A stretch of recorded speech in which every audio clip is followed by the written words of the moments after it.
हरे कृष्णा। तो आजकल इलेक्शन का मौसम है, भला किसको वोट दिया जाए, तो क्या फिल्टर होने चाहिए, क्या विचार होने चाहिए, भला किसको वोट हम दें।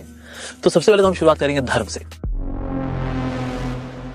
यस, धर्म जो है that is most important. All दो बाकी चीजें भी बहुत ज्यादा इंपॉर्टेंट, लेकिन धर्म सबसे अधिक इंपॉर्टेंट है। और हमारे देश की स्पेशलिटी क्या है ji? What is the speciality of India? Manufacturing, technology, fashion? No, हमारी स्पेशलिटी है स्पिरिचुअलिटी, हमारा स्पिरिचुअल कल्चर। हमारा स्पिरिचुअल कल्चर भला किसके राज में सबसे अधिक फला फूला है? राम मंदिर बना है तो किसने बनाया है? Who is that chosen king bye God himself, जिसने कितना सुंदर भव्य मंदिर बनाया है अयोध्या के अंदर? विचार करना चाहिए। समझ रहे हो? समझ रहे हो? समझ रहे हो ना? तो बोल सकता है अरे जी धर्म से काम नहीं चलता जी, पेट का धर्म से बढ़ जाएगा। क्यों चौड़ा साहब, सही बोल रहे हो? नहीं बोल रहा हूं मैं?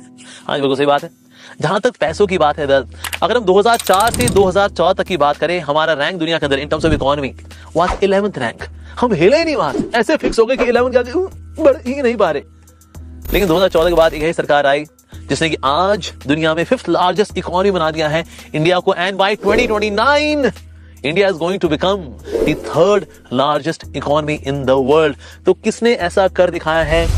विचार करने की बात है। और जहां तक यूपीआई यानी कि इलेक्ट्रॉनिक ट्रांजैक्शंस की बात है, आज इंडिया दुनिया में इतना आगे बढ़ चुका है कि चाइना, यूके और यूरोप के कई सारे कंट्रीज मिला करके भी उन ट्रांजैक्शंस के बराबर नहीं आ सकते।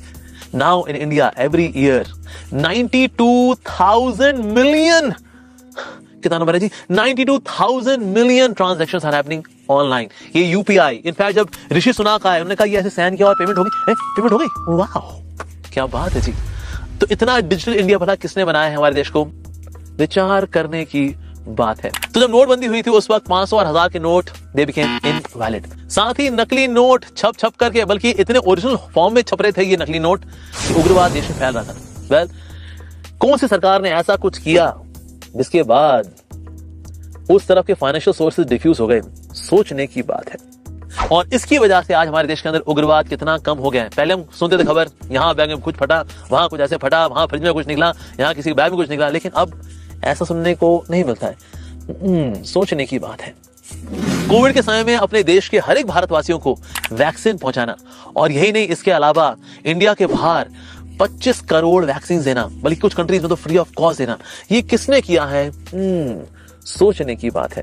साथ ही आर्टिकल 370 जो कि हमारे देश को कश्मीर से अलग कर रहा था, किसने 370 आर्टिकल को हटाया है?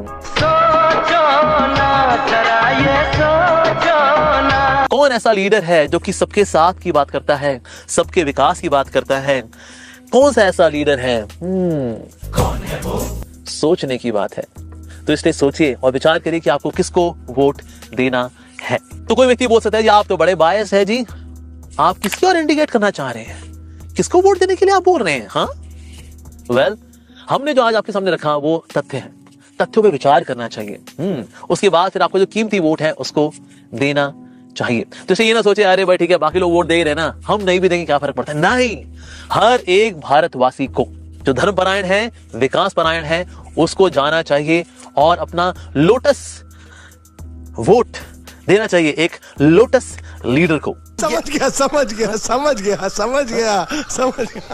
तो ऐसा नहीं है कि हम वोटिंग करने के लिए नहीं जाएंगे और घर बैठे रहेंगे और हम नेटफ्लिक्स पे पिक्चर देखेंगे। नहीं, हम सबको वोटिंग करनी है, 100% लोगों को जाकर के वोटिंग करनी है, ताकि हम एक लोटस लीडर को ला सकें जो कि इस विकास की दर को आगे लेके जा सके, धर्म के विकास की दर को आगे लेके जा सके। So please do go for voting. Hare Krishna.